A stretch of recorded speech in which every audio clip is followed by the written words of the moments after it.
Hey, what's up guys? I'm back with another AI versus artist 2. Here, I'm going to be doing different prompt than what I did last time. Last time, I think I did anime girls, and so I'm going to do the opposite. I'm going to do like anime boy, I guess. Alright, let's see what it gives me.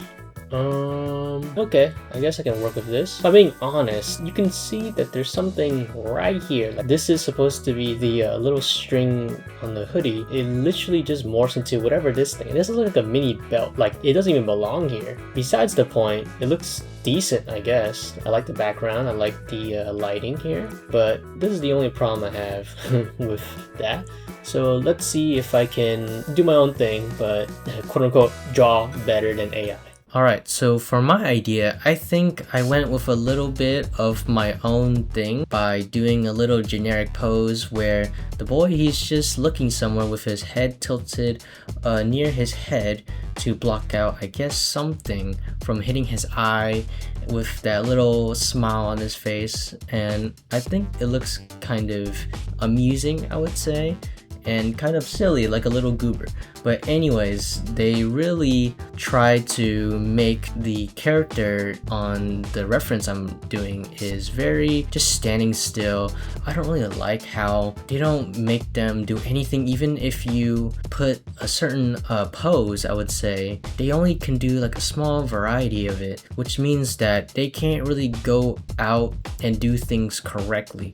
Like, let's just say you do a little pose where you just put up your two fingers up like a little peace sign or a little hello, whatever it is. I don't know what it's called. I'm not into selfies, but I would say that it's very, very generic for AI to just do that only pose when you insert that image into AI. And when it tries to do a different angle, you could probably dissect it and see that it's probably atomically incorrect. That's how I should put it into words. So when you try to do a certain pose and you don't feed it to AI and you try to make AI do that certain specific pose, it probably won't do it well because it doesn't know how to do it without putting that input, which is basically sending a little photo or typing a specific prompt on it.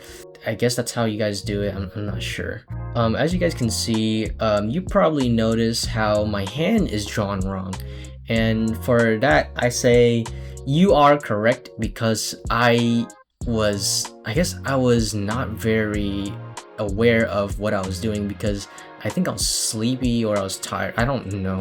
But I was looking at this again in the footage. I was like, wait a minute. And then I tried it out in real life and I was like, wait, this doesn't make any sense. I'm just trying to point out that what I did was a mistake and I wish I could have looked at this better when I was sketching or doing the line work. And I was like, huh. And then I tested it and I'm supposed to test it out myself and see if it's correct, but I guess I didn't, and this is what the results are. So I apologize for my ironic statement previously. But anyways, back to the video. I just want to talk about also how I tried to do something different by making his hair look very boyish by making it kind of wild, I would say. You know, children, sometimes they have hair that kind of is like all over the place, so I wanted to do a little bit of that, trying not to go with the reference too much. I wanted to put my own thing in it. Like, imagine a generic anime boy's hair that's in high school but way shorter and it's way more wild. Now that I put out what I want to say, I just want to let you guys know that I really have mixed feelings with AI in general.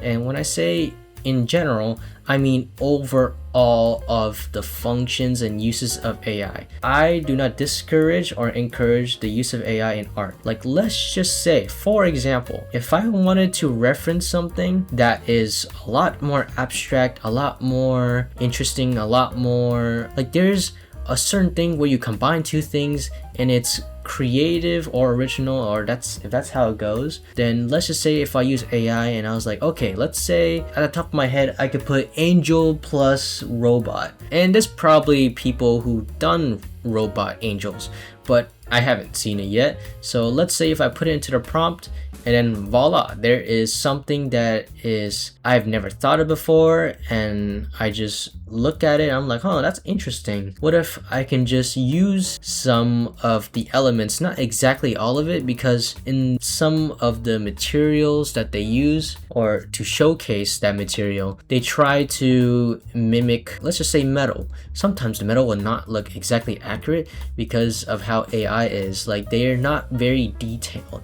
They don't know how to accurately describe things, and it doesn't make any sense, right? And for that, I would say using AI to just grab references like straight out from the photo or image is you shouldn't do that. You should actually look up what metal, what material, whatever it is you want to draw, what it really looks like in real life, and stylize it so it kind of represents your or the original reference, but in your style, if you get what I'm saying. Because I might be repeating myself, but using a reference is actually a pretty good thing to tell how accurate something is in real life, rather than taking it from AI where they probably have 90% what it probably looks like, but they don't remember details as much as we do. We have pattern recognition. AI, they just copy it and mix it, and when they do mix, which is the funny part, when they do mix and try to make something new, they make it very inaccurate in terms of detail. But in the overall shape, I would say they do a pretty good job in simplifying things and putting it into a new idea where I've never really thought of before, even though yes, it might be taken from another source, it might be the original works of another person, but that's how I become aware of certain things. And I would say that I do not endorse using AI for everything. I'd rather use AI to gain ideas, not necessarily using everything they use or everything that's seen in that image. No, you don't do that, because you will definitely get some inaccuracies and people will point it out. Then back to my character, I really wanted to have a similar type of vibe to the reference, which is like the little red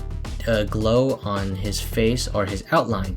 So I decided, instead of making the moon red, I decided to make a little spirit thing that it's kind of red, glowing, looks like his companion, right? And where I get the idea for doing this thing is that I combine the bat of the wings and just do a little orb that's kind of like a wisp. And for the background, I think just putting stars everywhere is kind of uninteresting, because I know that there's variety of stars and it could be pretty, could be whatever, but there could be something more exciting, like let's say a shooting star like across the sky. Maybe you can see some light shooting out, and I think that's pretty cool, isn't it? Alright guys, we're at the end of the video, and I hope you guys enjoyed my video, and don't forget to like and subscribe. Thank you very much, and I hope you guys have a great day. Keep drawing, guys.